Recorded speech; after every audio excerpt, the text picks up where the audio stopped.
आखिर क्यों जापान का एजुकेशन सिस्टम दूसरे देशों से सबसे ज्यादा बेहतर माना जाता है? ऐसा क्या है जापान के एजुकेशन सिस्टम में कि जापान टेक्नोलॉजी के मामले में सबसे आगे है? तो चलिए जानते हैं जापान की स्कूलों के बेहतरीन नियमों के बारे में।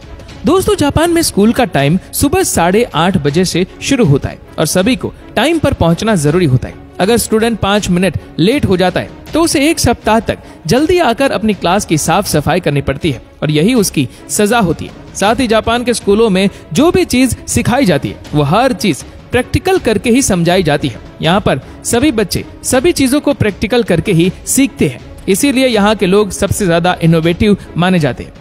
जापान के स्कूलों में छात्रों के लिए लंच के लिए एक ही मेन्यू सेट किया जाता है। वहाँ स्कूल लंच भी एक तय सिस्टम के हिसाब से ही बनाया जाता है। यहाँ पर न्यूट्रिशन को ध्यान में रखते हुए खाना बनाया जाता है। साथ ही सभी बच्चों को खाने से पहले प्रार्थना भी करवाई जाती है। ऐसा करने के पीछे जापान के लोगों का मानना है कि अन्न का बगाड़ कभी ना करें और इसके बाद सभी स्टूडेंट खाना शुरू करते हैं। साथ ही यहाँ के सभी टीचर्स और प्रिंसिपल्स भी यही खाना खाते हैं। इस तरह का नियम बच्चों में पारिवारिक वैल्यू स्थापित करने के लिए बनाया गया है।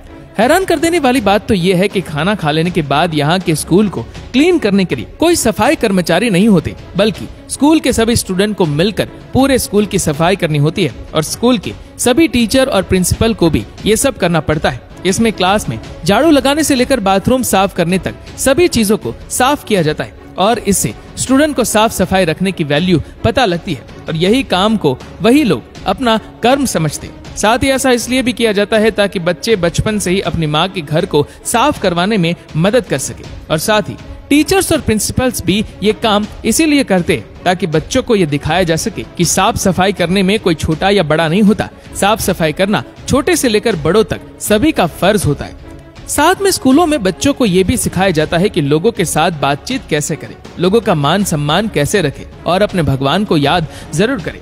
जापान में स्कूलों में ही बड़ों के सामने झुकने के लिए प्रेरित किया जाता है और ये स्कूल आते जाते वक्त करना जरूरी होता है। साथ ही जापान के सभी स्कूलों में सैटरडे और संडे छुट्टी भी रखी जाती है और सभी बच्चे सैटरडे और संडे अपने परिवार के साथ पूरा दिन अच्छे से वक्त बिताते हैं। साथ ही जापान में न्यू ईयर एक काफी इम्पोर्टेंट त्योहार है। आपको ये जानकर हैरानी होगी कि न्यू ईयर के दिन आपको सड़कों पर तो क्या कहीं पर भी कोई भी लोग दिखाई नहीं देंगे, क्योंकि सभी लोग न्यू ईयर पर अपने परिवार के साथ मनाते हैं। वहाँ सब समझते हैं कि परिवार एक व्यक्ति के जीवन का सबसे सुंदर उपहार है। वहाँ पर हर कोई अपने से सामने वाले व्यक्ति के साथ आदर और सम्मान से बात करते हैं। वहाँ सबको अभिवादन के साथ बुलाया जाता है। ये सब इन बच्चों को स्कूल में ही सिखाया जाता है। अब जानकर हैरान रह जाएंगे कि जापान के स्कूलों में 10 साल तक कोई भी एग्जाम नहीं लिया जाता। ऐसा इसलिए किया जाता है क्योंकि जापान के स्कूलों में ज्ञान से ज्यादा सभ्यता सिखाना जरूरी समझा जाता है। वहाँ ये माना जाता है कि स्कूल के पहले कुछ साल सिर्फ बच्चे के डेवलपमेंट पर ध्यान देना चाहिए,